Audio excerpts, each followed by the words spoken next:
Pēc vakardienas krituma Bitcoins veic atspērienu no šīs te pamata, ko jau arī iepriekš esmu minējis, 85-80 tūkstoši zona, kur tad arī ir iepriekš izveidojies pamats, un attiecīgi šobrīd Bitcoins jau virs 90 tūkstošiem.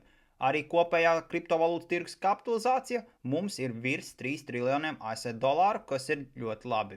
Vakardien tiek oficiāli paziņots par to, ka Fed pārstās tirgot aktīvus, jeb QT, kā viņus sauc, jo tas jau arī iepriekš tika teikts, ka no 1. decembra viņi pārstās to darīt. Tagad, protams, gaidām informāciju par to, ka viņi sāks pirkt aktīvus, jeb saucamais QE.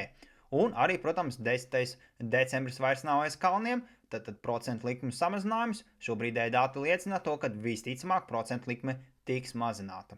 Šodien, pēc Latvijas laika 9. vakarā, Trumps nākšot ar kādu oficiālo uzrunu. Redzēsim, par ko ies tēma. Šodien iznāca Eiropā CPI dati. Prognozēts bija 2,1%, iznāca lielāks 2,2%.